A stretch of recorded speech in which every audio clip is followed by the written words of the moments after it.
Okay, this is my project 3, and this is how it goes. It was supposed to be one of the happiest days of my life, which was me graduating high school, but it turned out to be a very strange and surreal.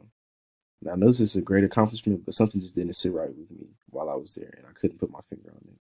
I had to put on somewhat of a fake smile simply because I wasn't sure of this unsettling feeling. I went throughout the day with my family while noticing weird things around me. I saw mysterious shadows throughout that day. I couldn't quite seem to make sense of it. It was truly a sight to see, especially when it came to hearing my name get called by my principal. And just like any other generic graduation, he said Bobby Wooden. But as I heard it, I saw a huge shadow come over the whole stadium. Seeing this made me jump up and down in fright. This made me realize something very crazy was going on. By this time, I was worried as to what would happen to me and my family since I had never experienced anything like this. Of course, after seeing this, I had to tell my cousin immediately before we went to my graduation party.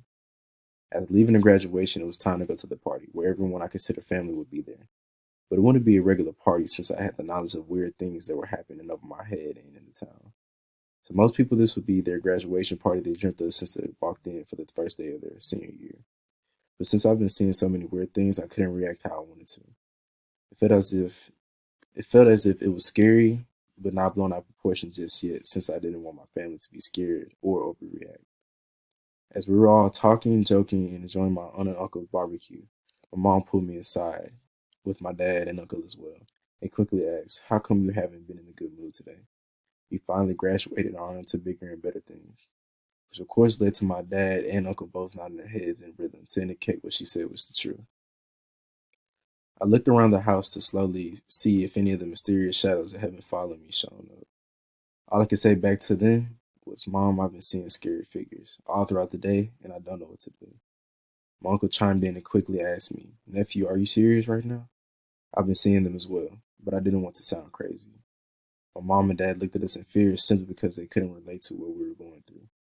We described to them what we saw, and they were in shock. The huge shadows were in forms of disturbing monsters that didn't resemble anything that was real. By him saying this, it made me feel scared, since only my uncle could see it and that everyone else was in danger as well. To something that only we could see and save them from. I was disturbed simply because there was nothing we could do to help them the whole time. After our discussion, this was when they came in hell bent for leather. They crashed down on my family as if they had been waiting for this moment their whole lives. Seeing them struggle and fight broke my heart. We couldn't do anything. I realized me and my uncle had to do something. We tried to help everyone, but what we did just wasn't enough. We slowly saw our family fade away and disappear into the darkness. They all slowly went away, and we could only hear them crying, fading away. It was a sad sight to go through.